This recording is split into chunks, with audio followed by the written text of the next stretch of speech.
Reka nongere nguhe ikaze ukurikiye Mwarimu TV, uri kumwe nanjye JC. Uko dutunze telefone twese ku isi dufite imibare. Nimero yacu ya telefone ishobora guhuza neza n'amarangamutima yacu ndetse n'ibyo dukunda, imiterere yacu ndetse n'ibituranga mu buzima duhoramo buri munsi. Uko dutunze telefone twese dufite umubare uhera kuva kuri 0 kugera ku 9. Muri iyo mibare uko dutunze telefone ntabwo duhuje imyitwarire, ariko nanone duhuza amarangamutima ndetse n'ibyo dukunda. Ibituranga hashingiwe kuri nimero ya telefone, uyu munsi nibyo nje kugusobanurira.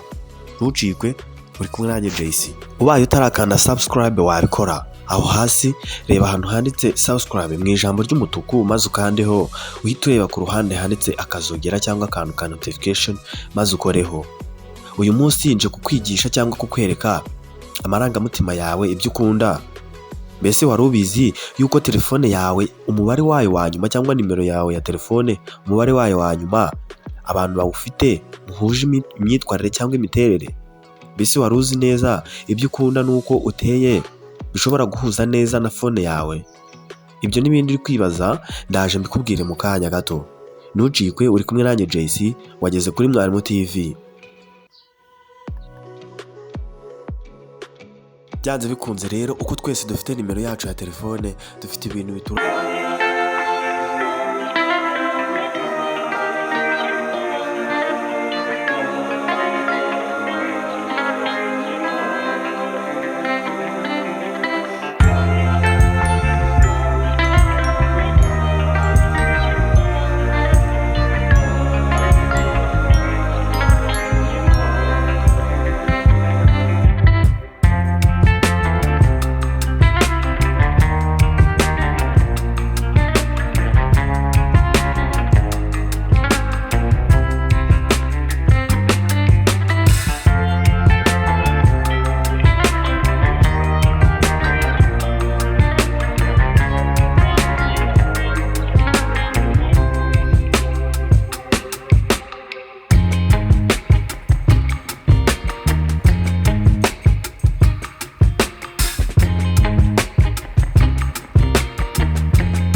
kandi nanone abantu bakunda amahoro baba bacisha make.